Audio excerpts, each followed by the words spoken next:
आपने उन स्किल्स को यूज करके क्या क्या काम कर रखा है। आपको बहुत ज्यादा इस तरह का चीज नहीं करना चाहिए। कुछ भी आपका इंटरव्यूअर पूछता है तो आपको बहुत अच्छे से एक्सप्लेन करने आना चाहिए। मोस्ट ऑफ द लड़कों से जिनसे मैं मिलता हूं, जो कहीं से पढ़ के आते हैं और इंटरव्यू के लिए जाते हैं, मतलब ऊप्स तक नहीं समझा पाते हैं कि ऊप्स क्या होता है, कीवर्ड स्टफिंग कैसे किया गया है। वेब डेवलपमेंट या कुछ इधर उधर छोटा मोटा नौकरी 20-25 हजार 30 हजार की नौकरी ले भी रहा है तो आप समझिए कि उसके लिए स्ट्रगल एज इट इज बना है, क्योंकि फिर 2 साल बाद वो सोचेगा कि अब हमें क्या करना है। जितने भी शॉर्टकट वाले लोग हैं, धीरे धीरे धीरे धीरे उनका उतना ही लॉन्ग टर्म होने लगता है। जाने के बाद आपने जो स्किल सेट कमिट किया है, उस स्किल सेट के बेसिस पे आपका प्रोजेक्ट इंटरव्यूज कराया जा रहा है and you are not able to clear that project, आप वो नहीं कर पा रहे हैं, तो आपको कंपनी से बाहर जाना पड़ेगा। आपका रिज्यूमे कैसा होना चाहिए? वो गैप ईयर वाला लड़का है उसका रिज्यूमे, या फिर फ्रेशर है उसका रिज्यूमे, या फिर एट प्रेजेंट आप सब कुछ फाइनल करके मल्टीपल इंटरव्यूज दे चुके हैं and you are getting rejected there. तो क्या मिस्टेक्स आप कर रहे हैं रिज्यूमे के अंदर, आप सब कुछ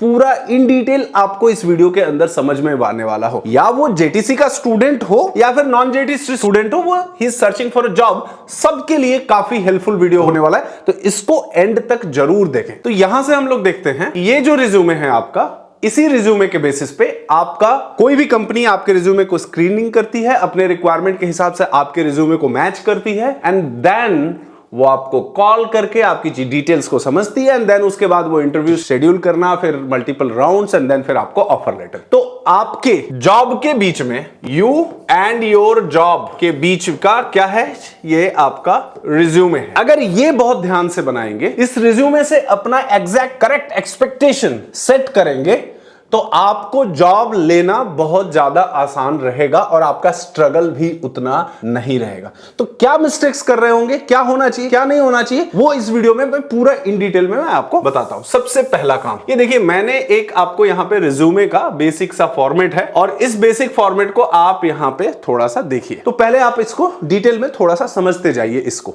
ये किसी का मान लीजिए रिज्यूमे है, तो नेम हो गया, कॉन्टैक्ट नंबर हो गया, मेल आईडी हो गया। इसके बाद अब आता है आपका प्रोफाइल। डेफिनेटली जो हम लोगों से बहुत ज्यादा जो कंसर्न रहता है या जो इंटरव्यूज के लिए जा रहा है, उसका जनरली एक डेवलपर प्रोफाइल होता है, जैसे यहां पे मैंने जावा डेवलपर लिया हुआ है। This is basically for a Java developer resume. अब इसके अंदर में देखो फर्स्ट सेक्शन क्या है। इसके अंदर में सेक्शन में सबसे पहला चीज ये है कि ये एज एन जावा डेवलपर इन्होंने पास्ट में क्या काम कर रखा है, what all things he has done. In brief, generally अगर आपका कोई पास्ट एक्सपीरियंस है या फिर नहीं है, उसके बारे में आपको पूरा आपने एक्सप्लेन कर दिया है। इस सेक्शन को देख के कोई भी रिक्रूटर अगर इस सेक्शन को देख रहा है तो देख के उसको यह समझ में आ जाना चाहिए, आपका रिज्यूमे पढ़ के या स्क्रीनिंग करके उसे यह समझ में आ जाना चाहिए कि इसका एक्सपर्टीज कहां पे है, क्या स्किल सेट पे इसका ज्यादा होल्ड है, हमें क्या पूछना चाहिए, हमें क्या नहीं पूछना चाहिए, हमारे कौन से प्रोजेक्ट के अंदर ये कैंडिडेट यूजफुल हो सकता है, किस प्रोजेक्ट के लिए हम हायरिंग कर सकते हैं। ये सारी चीजें इंटरव्यूअर को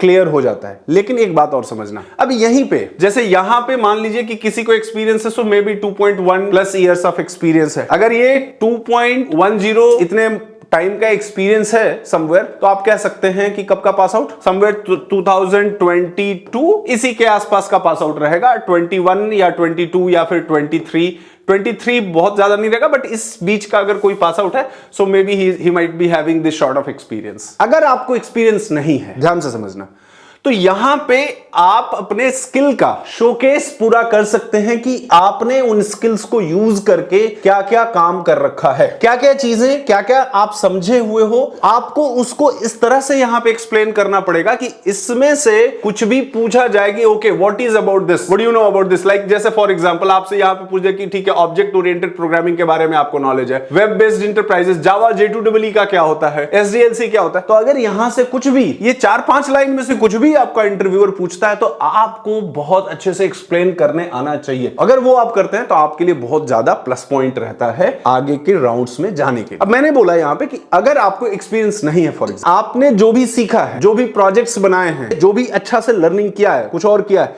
तो उसको यहां पे प्रॉपरली आपको ऐड करना पड़ेगा। फिर से मैं एक बात बोलता हूं आपको, यहां पे कुछ भी ऐसा नहीं ऐड करना चाहिए जिसपे आपको थोड़ा भी होल्ड नहीं है, आप उसमें कुछ भी बता नहीं सकते हैं, ये चीजें नहीं करनी चाहिए। जैसे इसी रिज्यूमे का एक सेक्शन मैं आपको यहां पे दिखा रहा हूं। यहां पे एक सेक्शन क्या है, यहां पे इस सेक्शन में आप देखो जैसे टेक्निकल स्किल्स। अब आप थोड़ा सा मेरी बात समझिए, जैसे ये रिज्यूमे मैंने जो दिखाया, may be it is for 2.10 years of experience का ये रिज्यूमे है। अब इसमें क्या क्या चीजें डाली गई हैं, देखिए कीवर्ड स्टफिंग कैसे किया गया है, जो कि मेरे समझ से, ये मेरा अपना व्यू है कि आपको बहुत ज्यादा इस तरह का चीज नहीं करना चाहिए। जैसे क्या हुआ है, microservices, Apache Kafka, design pattern, SOLID principle, Spring Boot, Spring Cloud, auth caching, JWT, Spring Security, RESTful web services, REST API, Spring MVC, Spring framework, JUnit, Mockito, agile scrum. मतलब आप समझ रहे हो कि इस range में शायद ही कुछ ऐसा है जो भाई साहब ने यहां पे छोड़ा हुआ है। देयर आर फ्यू थिंग्स जो होना चाहिए। इस तरह का रिज्यूमे आपको बहुत अच्छा आइडिया नहीं है, आपने क्या किया कि आपका कोई फ्रेंड इंटरव्यू दे रहा है, कुछ कर रहा है, आपने क्या किया कि कहीं से कुछ वीडियो देखा है आपने, और वीडियो देख के आपने क्या किया कि इस तरह का रिज्यूमे लिया, नाम ऊपर में चेंज किया, नीचे में कुछ और चेंज किया, थोड़ा बहुत उस पर देख लिया, and then you started going for any interview.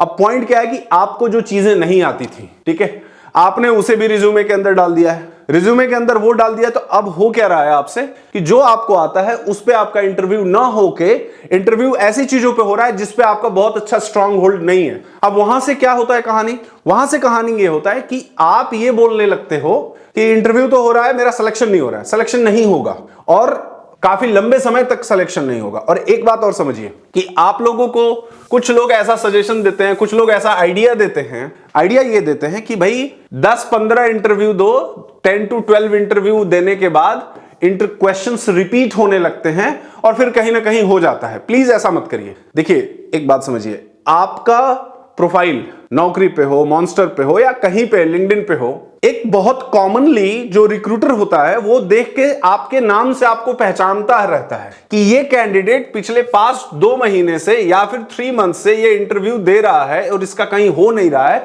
तो what is the reason behind this, इसके पीछे का रीजन क्या है, मतलब कि क्या ये परफॉर्म अच्छा नहीं कर रहा है, सिंपली ये को। तो फिर क्या होता है कि जहां पे कुछ जेन्युइन रिक्वायरमेंट्स भी है, they will stop calling you, वो आपको कॉल नहीं करेंगे आगे के इंटरव्यूज के लिए। तो मेरा कहने का मतलब है कि आपको अपने एग्जैक्ट रिक्वायरमेंट के, आपको जो आता है उसमें आप ट्राई करो कि अपग्रेड करो, डेफिनेटली अपग्रेड करना चाहिए, लेकिन अपग्रेड करने का एक प्रॉपर डायरेक्शन होना चाहिए कि हमको कहां तक जाना है। जैसे फॉर एग्जांपल यहां पे मैं अपनी एक जो बात बता रहा हूं आपको, अब थोड़ा सा आपको समझने को मिलेगा यहां पे कि मैं क्या बात कर रहा हूं, ध्यान से देखना। यहां पे एक पॉइंट है, जैसे कि आपने यहां पे माइक्रो सर्विसेज भी डाला है, ठीक है, अदर देन माइक्रो सर्विसेज आपने सॉलिड प्रिंसिपल्स भी डाल रखा है, स्प्रिंग बूट भी, स्प्रिंग क्लाउड भी, ऑथ, ये सब सिक्योरिटी वगैरह, RESTful web services, REST API, MVC, Spring framework, JUnit, Mockito, ये सब आपने, AWS, basic knowledge of AWS cloud, AWS services, ये सब आपने डाल रखा है, ठीक है।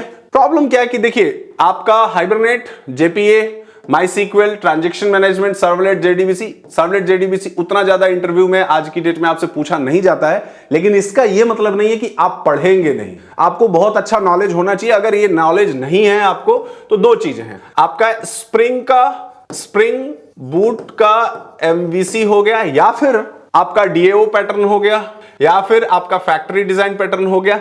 इनको यूज करके जो आपको अपने प्रोजेक्ट्स में एक्सप्लेनेशन करना है वो आप बहुत अच्छे से नहीं कर पाते हो, और किसी भी इंटरव्यूअर को वो समझ में आ जाता है कि इसको पता ही नहीं है बेसिक एचटीटीपी रिक्वेस्ट रिस्पांस, है ना, ये सब चीजों का कोई आइडिया बहुत ज्यादा नहीं है। और ऐसा ही होता है, और ऐसा मैं बहुत सारे लोगों को देखता हूं। ये अच्छा एक बात समझिएगा, ये वीडियोस ऐसा नहीं है कि मैं किसी से बात करके आपको बना रहा हूं, ये वीडियोस मैं अपने एक्सपीरियंस के बेसिस पे ये बना रहा हूं, ठीक है। जो मैं फेस कर रहा हूं लड़कों के साथ, या जो स्टूडेंट्स से मैं मिलता हूं और बाहर के भी लड़कों से मिलता हूं, वो बोलते हैं मुझे सब कुछ आता है, लेकिन इन बेसिक चीजों को नहीं कुछ पता रहता है, कुछ भी नहीं पता रहता। सो सिंस आपके दिमाग में बस ये बैठ गया कि आपको ये आता है, बट ऑन ग्राउंड आपको कुछ भी नहीं आ रहा है। अब आप समझो कि आपको स्प्रिंग नहीं आ रहा है, जैसे स्प्रिंग बूट नहीं आ रहा है, ट्रांजैक्शन मैनेजमेंट नहीं आ रहा है, बेसिक चीजें आपको नहीं पता है। अब आपने क्यूबरनेटिस भी बता दिया है, ठीक है। जैसे ही आप ये डेवऑप्स के टूल्स को आपने ऐड कर दिया, then immediately they will start asking questions from your infrastructure questions, ठीक है। वहां पे आप फेल होंगे और होंगे। अब इसमें से मान लीजिए 100 लोगों में से इस तरह से कुछ रिज्यूमे को गड़बड़ करके समवेयर 2-3 लोग, 2 से 3 लोग आपने इंटरव्यूज क्रैक कर लिए, उसको आइडियल मत बनाइए अपना। अगर आप स्टिक रहेंगे अपने रिज्यूमे, क्योंकि इसका प्रॉब्लम इसके बाद आएगा, सिलेक्शन के बाद भी प्रॉब्लम आपको आएगा। सिलेक्शन के बाद क्या प्रॉब्लम आएगा कि जितना सारा स्किल सेट आपने रख लिया, मे बी आपसे माइक्रो सर्विसेज से बहुत कुछ ना पूछा जाए, सिक्योरिटी से बहुत कुछ ना पूछा जाए, है ना, कहां कैसे इंप्लीमेंट किया है या नहीं पूछा जाए, आपका सिलेक्शन हो गया, ओके डन। लेकिन उनके सॉफ्टवेयर के अंदर आपके नाम के हिसाब से जो भी नाम होगा आपका, उसके नाम से ये स्किल सेट मैच, जैसे ही उनके पास इन चीजों के ऊपर प्रोजेक्ट आएगा, दे विल स्टार्ट शेड्यूलिंग इंटरव्यूज। ये भी, इसके बारे में भी मैं आपको बता रहा हूं प्रॉब्लम क्या हो रही है। देखिए, बहुत सारे लड़के जॉब ले लेते हैं, जॉब ले लिए ऐसे वैसे इस तरह से जॉब ले लिए, ठीक है, डेवलपमेंट में जॉब लग गया जी, तो अब बड़ी कंपनी के अंदर जॉब लग गया जी। इनके साथ होता क्या है कि जैसे कोई भी बड़ी कंपनी है, उनका बहुत बड़ा बेंच होता है, तो कम से कम 3 to 4 मंथ का बेंच है ना, मतलब कि इस टाइम के बीच में आपको कोई बहुत ज्यादा काम नहीं दिया जा रहा है। आपको जनरली बोला है कि पढ़िए पढ़िए पढ़िए, प्रोजेक्ट्स का कुछ नॉलेज लीजिए और देखिए, स्क्रीनिंग करिए, एंड देन तो आपको हो गया, सैलरी तो आ रही है। इस सैलरी आने के प्रोसेस को, जो सैलरी आ रही होती है, उस समय लड़के अपने आप को गलत समझ लेते हैं। इस बीच में क्या होता है, इस सैलरी के बीच में क्या होता है, अब नेक्स्ट काम क्या होता है कि आपका कंपनी धीरे धीरे क्या करती है कि प्रोजेक्ट्स के लिए, उस कंपनी में प्रोजेक्ट्स के लिए, अगर बड़ी कंपनी है तो प्रोजेक्ट्स के लिए प्रोजेक्ट इंटरव्यू अलग होगा आपका। ये क्लियर करना जरूरी है, नहीं तो कोई भी प्रोजेक्ट मैनेजर आपको अपने टीम के अंदर नहीं लेगा, ठीक है। जब ज्यादा आप एक सर्टेन पीरियड ऑफ टाइम तक आप क्या करेंगे कि अगर उस प्रोजेक्ट के अंदर प्रोजेक्ट नहीं ले रहे हैं, तो आपको कंपनी बोलेगी कि ठीक है भैया, अब आप दूसरा जॉब सर्च करना शुरू कर दीजिए। बिकॉज आप समझो कि आपने समहाउ यू डिड समथिंग, कि आप कंपनी के अंदर चले गए, जाने के बाद आपने जो स्किल सेट कमिट किया है, उस स्किल सेट के बेसिस पे आपका प्रोजेक्ट इंटरव्यूज कराया जा रहा है, and you are not able to clear that project, आप वो नहीं कर पा रहे हैं, तो आपको कंपनी से बाहर जाना पड़ेगा। अब ये लोग क्या होता है कि इस बात को ना समझते हुए, अपनी प्रॉब्लम्स को ना समझते हुए, ये बाहर में आके क्या बोलेंगे, आईटी मार्केट डाउन हो गया है, आईटी मार्केट में जॉब्स नहीं है, ये हो गया है, ले ऑफ चल रहा है, फायरिंग चल रहा है। ये ले ऑफ नहीं होता है यार, this is not called as layoff. आपको कंपनी एनफ टाइम दे रही है और उस टाइम के बावजूद भी आप कुछ नहीं कर पा रहे हैं, आप कुछ परफॉर्म नहीं कर रहे हैं, या आप परफॉर्म करने की इच्छा भी नहीं है आपके अंदर, पढ़ाई भी नहीं कर रहे हैं, आप आगे बढ़ के कुछ नहीं कॉल करके एचआर को बोल नहीं रहे कि नहीं मेरा और किसी प्रोजेक्ट के अंदर इंटरव्यू शेड्यूल कराओ, किसी और प्रोजेक्ट मैनेजर से आप बात नहीं कर रहे हैं, कुछ ऐसा नहीं कर रहे हैं, it is completely your fault. तो प्लीज, मैं जहां से बात स्टार्ट किया था कि आप अगर इन चीजों के अंदर कर रहे हैं, तो यहां पे अगर इतनी सारी चीजें लिख रहे हैं, तो मेक श्योर कि आप उनके बारे में फेयर आइडिया रखते हैं। फेयर आइडिया नहीं रखते हैं तो आप अपने लिए, कुछ आपने बहुत अच्छे से पढ़ाई कर रखा है सर्टेन टॉपिक्स का, लेकिन जस्ट मैंने ऐसे बहुत सारे लड़कों से बात की कि इतना सारा क्यों लिखते हो resume, they were not JTC students. तो उनका कहना है कि सर इससे कॉल्स आ जाते हैं, इंटरव्यू कॉल्स शेड्यूल हो जाते हैं, उससे फायदा क्या हुआ, आप लंबा समय का लॉन्ग टर्म अपने लिए पेन ले लिए हैं, जो कि बात अभी आपको समझ में नहीं आ रही है, थोड़े टाइम बाद आपको समझ में आने लगेगी। ऐसा बिल्कुल नहीं है कि इतनी सारी चीजें लिख के आपको पैकेज ज्यादा मिलने वाला है, कुछ नहीं है ऐसा, यह आपकी गलतफहमी है। पैकेज ज्यादा नहीं, ये तो इनिशियली उनका बजट क्या है, प्रोजेक्ट का बजट क्या है, और उसके लिए इंटरव्यू चल रहा है, सही सब कुछ सही बैठा है, एवरीथिंग इज फाइन, देन आपका सिलेक्शन हो गया, आप चले गए आराम से। लेकिन अगर आपको ऐसा लग रहा है कि इन चीजों को लिखने से सिलेक्शन जल्दी हो जाएगा, नहीं, और डिले होता है। मैं बहुत सारे लड़कों को ऐसे देखता हूं कि वो कोई YouTube से कहीं कुछ देख लिया, कहीं कुछ ऐसा कर लिया, and then they start writing everything and वो कर रहे हैं। आप अपने लिए कितना टाइम खराब कर रहे हैं, आपको कोई आइडिया नहीं है और इन चीजों को समझते भी नहीं है, वो दूसरी गलती होती है, ठीक है। अब ध्यान से समझिए, नेक्स्ट आते हैं प्रोजेक्ट्स पे। तो पहला काम क्या है कि आपको एग्जैक्ट चीजें लिखनी है अपने प्रोजेक्ट के बारे में, अपनी चीजों के बारे में सही चीज लिखना है। दूसरी बात कि you should be good at explanation of your key skills, of your tech stack, what you have done, right? What was your roles and responsibilities, right? In which subject you are very good, which is your favorite topic, right? Where you can answer most of the questions. How you have implemented all these things in your project. At least at the basic level you should have a good idea. अब आपको बहुत सारे लोग किसी company में बहुत time तक काम भी कर रहे हैं, एंड जब उन्हें स्विच करने का टाइम आता है, स्विच करते समय, क्योंकि वो 2 साल 2.5 साल 3 साल किसी कंपनी के अंदर काम किए, कोई एक घिसा पिटा सा प्रोजेक्ट है उसी पे चल रहे हैं, बहुत ज्यादा प्रेशर नहीं है, कुछ सीख भी नहीं रहे, चल रहा है। अब इंटरव्यू देने का टाइम आएगा तो भाई उसके बेसिस पे आपका जॉब सिलेक्शन थोड़ी हो जाएगा। अब आप बोलोगे कि जॉब नहीं है, कॉल्स नहीं है, ये नहीं है, नहीं, कॉल्स आज की डेट में भी बहुत अच्छे हैं। जो पढ़ाई कर रहा है, जो चीजों को समझ रहा है, जो प्लान करके कर रहा है, क्योंकि जितने शॉर्टकट वाले लोग हैं, जितने भी शॉर्टकट वाले लोग हैं, धीरे धीरे धीरे धीरे उनका उतना ही लॉन्ग टर्म होने लगता है। जैसे हम लोग जेटीसी में क्या बोलते हैं कि भाई ठीक है जी, आपको कम से कम 8 to 9 मंथ्स तो लग जाएगा, 8 to 9 मंथ्स का टाइम तो आपको कम से कम देना पड़ेगा। अब ये टाइम एक्सटेंड कैसे हो जाता है? टाइम एक्सटेंड ऐसे हो जाता है कि भाई आपने पढ़ना है, आपने प्रिपेयर करना है, आपने मॉक देना है, इन चीजों को आपने बहुत अच्छे से नहीं किया, तो बहुत अच्छे से नहीं किया तो प्रॉब्लम होगी ना, आपको टाइम तो डिले होगा ही। किसी इंस्टीट्यूट को, किसी जगह को ज्वाइन कर लेना, ये गारंटी बिल्कुल नहीं मिलता है आपको कि आपकी जॉब हो जाएगी। कहीं पे भी आप ज्वाइन कर रहे हो, कहीं पे भी पढ़ रहे हो, गारंटी आपका स्किल सेट क्या है, आपने क्या सीखा है, अपने स्किल सेट का कैसे आप बेटर वे में एक्सप्लेन कर सकते हैं, डे बाय डे उसमें कैसे इंप्रूवमेंट कर सकते हैं, वो चीज गारंटी करती है कि आपकी जॉब कितनी अच्छी होने वाली है। Got it? अब मेरी बात आप समझना थोड़ा यहां पे, तो इसके बारे में आपको सबसे पहले बहुत अच्छे से एक्सप्लेन करने आना चाहिए, ठीक है।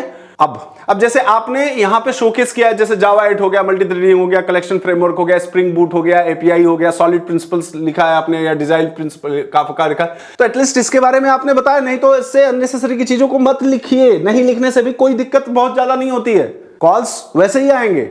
दूसरी बात, अब now coming to the project, आपने कुछ भी प्रोजेक्ट्स डाला है, you have written certain projects, ये मैं डिटेल्स पर्सनल चीजों को हाइड कर दे रहा हूं, तो आपने कुछ प्रोजेक्ट्स यहां पे डाला है, तो भाई ये प्रोजेक्ट का डिस्क्रिप्शन क्या है, यहां पे क्या टूल्स एंड टेक्नोलॉजीज आपने यूज किया, देखिए आपका एनवायरनमेंट ऑफ योर प्रोजेक्ट क्या है, आपका कोर जावा हो गया, मे बी आपने जावा 8 मैक्सिमम यूज किया होगा, या जावा 8 है इसके अंदर में, जावा 8 में क्या यूज किया है, स्ट्रिंग्स कैसे यूज किया, लैम्डा एक्सप्रेशन कैसे यूज किया, ऑप्शनल क्लासेस कैसे यूज किया, फंक्शनल इंटरफेसेस का क्या यूज है, इन सारी चीजों का you should have a good idea.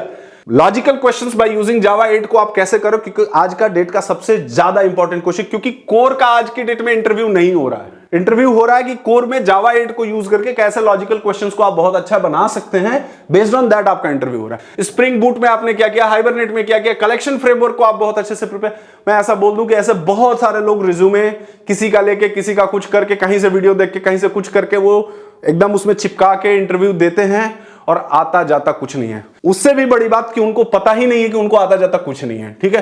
वो over a period of time शायद उनको रियलाइज होता है, तब तक मैं बताऊं कि without guidance, without proper guidance अगर किसी को जॉब मिल रही है तो मिनिमम सर्च टाइम 2 इयर्स के आसपास हो रहा है, और उसमें फर्दर ग्रोथ नहीं है उनका, क्योंकि वो किसी तरह से एक जॉब में चले गए, उनको लग रहा है कि ये जॉब तो हमको मिल गया है, बस ठीक है, वो भी ज्यादा दिन नहीं चलने। लेकिन आप एक पूरी प्रिपरेशन के साथ आप पढ़ के, उसमें होता क्या है कि कुछ चीजें आपको नहीं भी आ रही हैं प्रोजेक्ट की, तो जब आपको पढ़े हो तो आप धीरे धीरे उसको समझ लेते हो, कर लेते हो, आपका वहां पे परफॉर्मेंस बहुत अच्छा हो जाता है, ठीक है।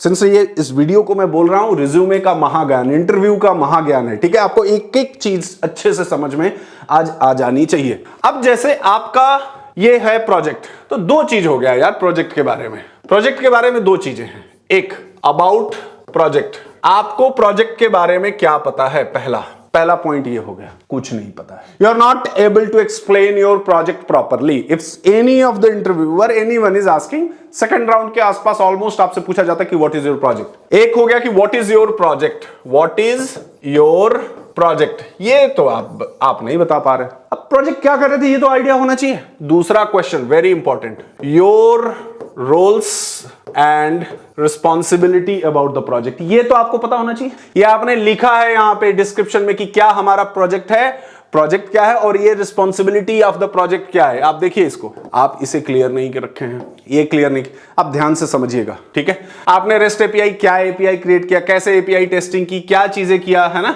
इन चीजों का DAO design pattern, DAO design pattern जो आप बोलते हो आपको पता नहीं है, एमवीसी का अलग अलग लेवल पे आपको आइडिया है नहीं, आप उसको एक्सप्लेन करना है, आपने कंट्रोलर क्या बनाया, बाकी चीजें क्या बनाया, सर्विस क्लासेस क्या बनाया, ठीक है, आपको उसमें कोई आइडिया नहीं हो रहा है। डेटा बेस से कैसे डेटा को आप फेच कर रहे हो, डेटाबेस कौन सा यूज कर रहे हो, माइस्क्ल यूज कर रहे हो, ओरेकल यूज कर रहे हो, क्या यूज कर रहे हो, पोस्टग्रे यूज कर रहे हो, उसके बारे में कुछ आइडिया है नहीं, कौन सी क्वेरी कैसा लिखते हैं, क्या करते हैं, उसके बारे में कोई आइडिया नहीं। हम चल दिए हैं इंटरव्यू देने, अब हमको 10 लाख का जॉब चाहिए, ठीक है। टाइम मत खराब करिए इस तरह से, ठीक है। इस तरह से टाइम आप अपने लिए भी खराब कर रहे हैं और उनके लिए भी खराब कर रहे हैं जो सीरियसली बहुत अच्छे से प्रिपेयर्ड हैं स्टूडेंट्स, ठीक है। तो थोड़ा टाइम दीजिए। इट इज नॉट कि आप आज सोचे और कल आपको जॉब लेना है, ठीक है। तो इसके बारे में हो सकता है आपको थोड़ा खराब लगे, ठीक है, लेकिन ये रियलिटी है। दूसरी बात, आपने मान लीजिए कि आपके रिज्यूमे में 2 प्रोजेक्ट्स हैं फॉर एग्जांपल, कुछ और एक और प्रोजेक्ट है, आपको इसके बारे में क्या आइडिया नहीं होना चाहिए? आपका टेक स्टैक है, क्या इसके बारे में आइडिया नहीं होना चाहिए? होना चाहिए। तो एक आपका what is your project and what is your roles and responsibility in your project, and then based on that questions की और क्या क्या questions पूछा जाना है, ठीक है? इस चीज को बहुत ध्यान से समझिए। अब एक मैं आपको बात बताता हूं, जनरली क्या होता है कि बहुत सारे, अभी और अब ध्यान से देखिएगा और वीडियो में आगे मैं और क्या बोलते हैं, और एक रिज्यूमे और दिखाऊंगा।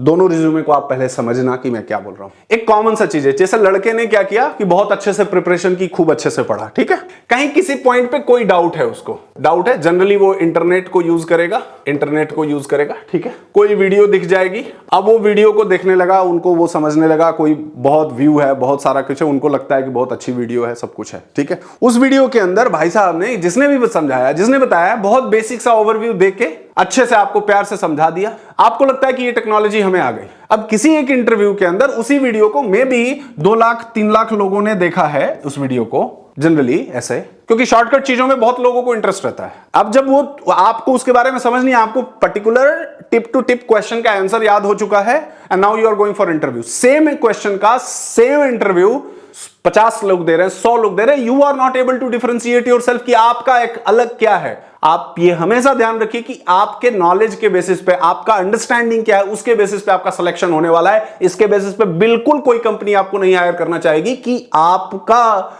बेसिकली रटा क्या है, आपने रट क्या मारे हैं, उससे आ रहे हैं, उससे नहीं होता है। इस बात को भी आपको बहुत ध्यान से समझना पड़ेगा। तो आपको ये चीजें, अपना रिस्पॉन्सिबिलिटीज, अपना प्रोजेक्ट क्या है, प्रोजेक्ट के बारे में क्या है, और इसको एक्सप्लेन करना नहीं आता है, 10, 20, 100, 50, 100, 200 बार प्रैक्टिस करिए, बताने का प्रैक्टिस करिए कि हमें ऐसे बोलना है। Don't make any surprise, don't bring any surprise element while explanation of your resume, ठीक है। उसका बहुत अच्छे से तैयार, अनलेस आपका तैयार नहीं हो रहा है, 2 महीना लग जाए, 3 महीना लग जाए, 4 महीना लग जाए, जो भी लग जाए, इसको टाइम दो। नहीं करेंगे तो ये फिर 2 साल लग जाएगा आपको जॉब सर्च करते हुए, और फिर आपकी कहानियां अलग अलग जगहों पे अलग अलग तरह से शुरू होंगी कि मार्केट नहीं है, जॉब नहीं है, ये नहीं है, वो नहीं है, दुनिया भर की इश्यूज बनाएंगे। अब देखिए, ये एक रिज्यूमे है, इसके अंदर फिर आप देखो कि आपका एजुकेशनल बैकग्राउंड क्या है, नोटिस पीरियड क्या है, एड्रेस क्या है, उनके बारे में भी आपको बहुत अच्छे से समझाना पड़ेगा। HR क्वेश्चंस क्या है, आपका पैकेज कितना है, आपका क्या है, उसको प्रॉपरली समझाना पड़ेगा। नोटिस पीरियड कितना है, कब जल्दी ज्वाइन कर सकते हो, इतना पैकेज मिलेगा तो क्या करेंगे, will you be able to join, do you have any offer letter, इन चीजों का, आप कहां रहते हो, कैसे करते हो, वर्क फ्रॉम होम करते हो, ऑफिस करते हो, है ना, इन सारी चीजों को आपको बहुत अच्छे से समझाना पड़ेगा। अगर आप उसको नहीं एक्सप्लेन कर पाए तो प्लीज आप कोई जॉब वॉब एक्सपेक्ट मत करिए इस लेवल पे, ठीक है। और ऐसे अननेसेसरी की चीजों को टाइप करके रिज्यूमे में डाल के ऐसे इंटरव्यू जाने का प्लान प्लीज छोड़िए। आप क्या कर रहे हैं, दूसरे के लिए भी प्रॉब्लम क्रिएट कर रहे हैं और अपने लिए तो कर ही रहे हैं, ठीक है। तो आपको होप कि मेरी बात अच्छे से समझ में आ रही है। अब जैसे फॉर एग्जांपल आपने कोई डेटाबेस लिखा है, फॉर एग्जांपल आपने माईसीक्वल लिखा है या फिर ओरेकल लिखा है, पोस्टमैन लिखा है, तो आपको पता होना चाहिए what exactly postman is doing, किस चीज का रिप्लेसमेंट है, क्या मैनुअली आप काम कर रहे थे जो पोस्टमैन के थ्रू आप कर रहे हो, तो क्या बेनिफिट आपको मिल रहा है, एटलीस्ट आपको पता होना चाहिए ये सब चीजें, ठीक है। नहीं रहता है पता, सॉरी, अगर पता भी रहता है तो आप समझा नहीं पाते और बता नहीं पाते, उल्टी सीधे कुछ भी। मोस्ट ऑफ द लड़कों से जिनसे मैं मिलता हूं, जो कहीं से पढ़ के आते हैं और इंटरव्यू के लिए जाते हैं, भैया उनको मतलब ऊप्स तक नहीं समझा पाते हैं कि ऊप्स क्या होता है, एंड दे एक्सपेक्ट कि हमारा जॉब आज आए, हम आज ही हमारा जॉब करवा दो जी, या कहीं कोई ऐसा जुगाड़ मिल जाए जो हमारा जॉब करवा दे। आप सोचिए कि क्या बात आप कर रहे हैं। दूसरी बात आप ध्यान से देखिएगा, और सबसे बड़ा एक और वो है, आई एम नॉट सेइंग ये रिज्यूमे भी अच्छा रिज्यूमे है, लेकिन डिपेंड करता है कि आपके स्किल सेट के बेसिस पे क्या रिज्यूमे। देखिए, इस रिज्यूमे का सबसे एक पॉइंट कि ये रिज्यूमे 2 पेज के अंदर है, 2 पेजेस हैं इस रिज्यूमे के, ठीक है। आपको अवॉइड करना है 2 pages resume, try for single page resume. आपको सिंगल पेज रिज्यूमे में के लिए जाना है। अब इसको प्रॉपर ATS फ्रेंडली रिज्यूमे अगर आप बनाना चाहते हैं तो सिंगल पेज में रिज्यूमे आपका PDF नहीं होना चाहिए, it should not be PDF format, ठीक है। ये आपका PDF फॉर्मेट में नहीं होना चाहिए रिज्यूमे, नो PDF नहीं होना चाहिए, it should be in the dock format में आपका रिज्यूमे होना चाहिए। जो भी आप अपलोड करते हैं वो सर्चेस को भी इंक्रीज करता है। आपके रोल्स, रिस्पॉन्सिबिलिटी, प्रोफाइल, किस प्रोफाइल के लिए आप जा रहे हैं, क्या चीजें हैं, ये सब आपको क्लियर होना चाहिए। इसका एक लिस्ट ऑफ क्वेश्चन, और आपके दिमाग में कुछ आ रहा है तो कमेंट सेक्शन में लिखिए। अब मैं आता हूं तो ये देखिए, ये एक रिज्यूमे रहा, where it was there in the multiple pages, I have hide this. अब दूसरी चीज, फ्रेशर्स प्लीज समझिए। जैसे फ्रेशर लोग हैं, जो लोग fresh as an fresher, those who are searching job, ठीक है, एज अ फ्रेशर जो चीज जा रहे हैं, देखिए अब आज की डेट में ऐसा नहीं है कि फ्रेशर को केवल डेटा स्ट्रक्चर पूछ के जॉब मिल जाएगा, फ्रेशर को केवल C++ पूछ के जॉब लग जाएगा। ऐसा नहीं होने वाला है आज की डेट में। करंट सिचुएशन में आपको ये आना चाहिए जी, स्प्रिंग आना चाहिए जी, MVC आना चाहिए जी, बूट का अच्छा आइडिया होना चाहिए जी, हाइबरनेट का फेयर एनफ आना, ये एटलीस्ट ये जो पॉइंट्स हैं ये आपको होना चाहिए। और आप as an fresher when you have a good knowledge and you are writing this all things in your resume, देखो फिर कैसे आपका वो होता है। कॉल्स कम रहेंगे, नो डाउट कम रहेंगे, लेकिन अगर आपका मान लीजिए 2 इंटरव्यू भी हो रहा है तो 2 इंटरव्यू के अंदर आपके सिलेक्शन के चांसेस रहेंगे। जब आपका प्रिपरेशन नहीं है, आपने C++, .NET, PHP सब डाल दिया है, डेटा स्ट्रक्चर सब कुछ डाल दिया है, तो फिर वही कहानी रहेगा और फिर आपको कोई कॉल सेंटर से ज्यादा का कुछ समझेगा नहीं। ये बात आप समझ। अब दूसरी बात आप समझिए, यहाँ पे this is one another resume. ये आप एक रिज्यूमे देखिए, इस रिज्यूमे का देखिए, this is in single page, it is in single page resume. देखिए अब एक वो रिज्यूमे आपने दिखाया, जनरली ये रिज्यूमे है कि आपका ये रियलिस्टिक स्किल सेट है कि आप इसे मेहनत करके बता सकते हैं हर डिपार्टमेंट का, इधर डेवऑप्स का, माइक्रो सर्विसेज का और बाकी चीज, हर चीज का चीजें यहां पे नहीं दिया गया। थोड़ा बड़ा आइडिया होता है, फिर भी इसमें कुछ कुछ चीजें और होती हैं जो कि आपको अवॉइड करना चाहिए, और else you can have the fair idea, basic idea you can have. तो आप देखिए इसको रिज्यूमे, ये रिज्यूमे एक पेज के अंदर है, सिंगल पेज के अंदर दिस रिज्यूमे इज देयर। आप इस रिज्यूमे में बहुत सारी चीजें अच्छे से समझा सकते हैं। देखिए वो कितना था, 2.1 ईयर का एक्सपीरियंस का रिज्यूमे था, ये कितना है, 4.6 ईयर्स के एक्सपीरियंस का रिज्यूमे। दोनों का डिफरेंस समझिए। वो 2.1 ईयर के एक्सपीरियंस का रिज्यूमे लग रहा था कि कम से कम 5 ईयर्स के प्लस का रिज्यूमे है, ये 4+6 ईयर्स का रिज्यूमे। बहुत रियलिस्टिक यहाँ पे स्किल सेट है, बहुत रियलिस्टिक स्किल सेट है, प्रोजेक्ट्स है अपने हिसाब से, है ना, प्रोजेक्ट के हिसाब से उसका बहुत सिंपल एक्सप्लेनेशन है कि क्या हमने किया है, कैसे रहता है। इस तरह का रिज्यूमे से हायरिंग करने में उसको बहुत आसानी होती है और आपका इंटरव्यू क्लियर होने में भी बहुत अच्छा रहता है, ठीक है। तो मेरा आपसे जस्ट सजेशन है, बहुत सारी चीजें आपको नहीं पता है जी, है ना, and when you don't know much things, ठीक है, आप अलग अलग वीडियोस को देखते हैं, अलग अलग कुछ चीजों को ट्राई करते हैं, उसमें आपका लिटरली बहुत ज्यादा टाइम वेस्ट होता है और जॉब में जाने के बाद आपको सरवाइव भी करना रहता है। इस पॉइंट को समझे आप। तो सबसे पहला चीज यह है कि आपके जिंदगी का 6 साल, 7 साल, 4 साल, 5 साल, ये सब चीजें निकल चुका है। प्लीज अपने से कोई अननेसेसरी का एक्सपेरिमेंट मत करिए, क्योंकि आपका प्रोफाइल कहीं ना कहीं नोटिस किया जा रहा है और नोटिस करके आपको समझ जा रहा है इंटरव्यूअर या जो कंपनी है वो समझ रही है कि नहीं ये बेकार का कैंडिडेट है, लेट्स नॉट कॉल इट। अब आप पूछते हो कि हमें तो कॉल्स ही नहीं है। कॉल्स नहीं होने का इसका यह मतलब नहीं है कि आप जॉब्स नहीं है। कॉल्स नहीं होने का मतलब कि उनका स्किल सेट आपकी चीजों के साथ प्रॉपरली मैच नहीं कर रहा है। तो आप रियलिस्टिक बातों पे जाइए, समझ के जाइए चीजों को कि आप किस लिए जा रहे हैं, क्या करने जा रहे हैं, ठीक है। और all together invest your time in learning the things. Properly learn करिए चीजों को, टाइम दीजिए उसको। डोंट एक्सपेक्ट कि 2 मंथ्स और 3 मंथ्स में आप पढ़ के जॉब ले लेंगे, ठीक है। आप अगर कोई वेब डेवलपमेंट या कुछ इधर उधर छोटा मोटा नौकरी 20-25 हजार 30 हजार की नौकरी ले भी रहा है, तो आप समझिए कि उसके लिए स्ट्रगल एज इट इज बना है, क्योंकि फिर 2 साल बाद वो सोचेगा कि अब हमें क्या करना है, हमें जॉब कैसे स्विच करना है, किस तरह की चीजें करना है, ठीक है। तो जनरली मैंने आपको बताया कि देखिए दोनों चीजों को, मैंने 2 साल के एक्सपीरियंस के बराबर का रिज्यूमे भी दिखाया आपको, मैंने 4+ ईयर्स के बराबर का भी रिज्यूमे दिखाया, दोनों का डिफरेंस समझाया, दोनों का फॉर्मेट यहां पे आपको दिखाया क्या होना चाहिए। तो की पॉइंट क्या है कि डोंट ओवर कमिट, पहला पॉइंट, डोंट ओवर कमिट, ठीक है।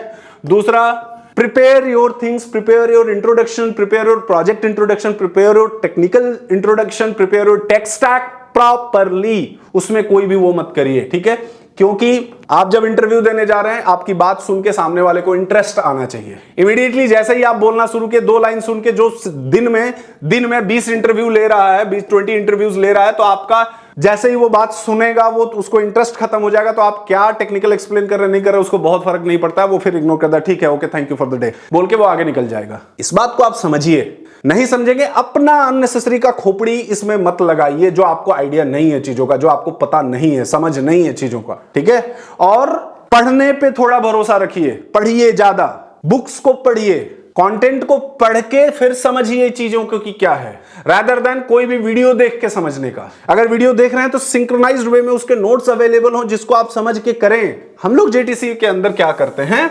जेटीसी के अंदर हम लोगों का सबसे पहला एम क्या होता है कि आपने पढ़ लिया, बहुत सारे लड़के पढ़ते हैं, ठीक है। पढ़ने के बाद पहला क्या होता है कि हम इसको मॉक लेते हैं, ठीक है। अब इसमें प्रॉब्लम क्या होती है कि मॉक ले रहे हैं, मॉक लेते समय बहुत सारे लोगों को हम लोग रिजेक्ट कर देते क्योंकि you are not good with the mock. 2 बार दिया, 3 बार दिया, अब उसे लगता है कि महीने 2 महीने तो मॉक देने में मेरा निकल गया जी, है ना। तो भाई निकलना है ना, आपने तैयार नहीं किया सही से, कहीं और की भी बात कर रहा हूं। मॉक में क्या होता है कि आपका पूरा रिज्यूमे में कहां क्या है, कैसे है, क्या बताना है, क्या नहीं करना है, क्या डालना है, नहीं रखना है, प्रोजेक्ट्स में क्या बताना है, नहीं बताना है, इन सारी चीजों को इस प्रोसेस के थ्रू आपको क्लियर हो जाता है। एटलीस्ट आपका मजाक इंटरव्यू में नहीं उड़ता है, ठीक है। इसलिए थोड़ा टाइम लगता है। एक एक आदमी को पूरा रिज्यूमे को उसके हिसाब से क्या उसका मतलब उसका अच्छा नॉलेज किस टॉपिक पे है उसको हिसाब से रिज्यूमे को करना पड़ेगा। लेकिन इसमें टाइम लगेगा, आपको ये टाइम समझ के चीजों को करना पड़ेगा, ठीक है। और जब इसके बारे में बहुत ज्यादा आइडिया नहीं होता है, आप बहुत ज्यादा अपने आप को, अपने लाइफ को, अपने करियर को सीरियसली नहीं लेते हैं,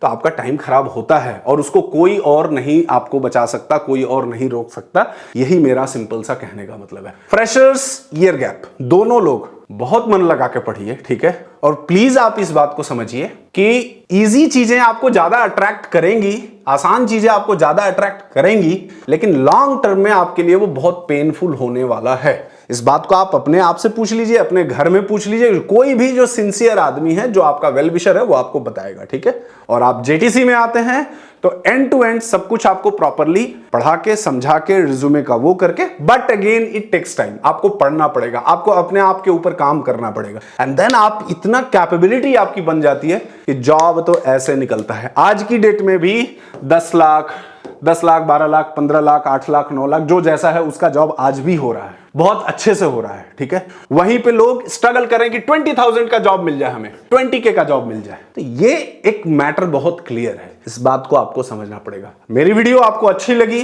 तो प्लीज कमेंट सेक्शन में कमेंट करके बताइएगा क्या है और आप क्या चाहते हैं उसको भी बताइए। और होप कि ये वीडियो आपको 1% भी हेल्पफुल हो जाए, जो कि आपके लिए बहुत काम का रहेगा।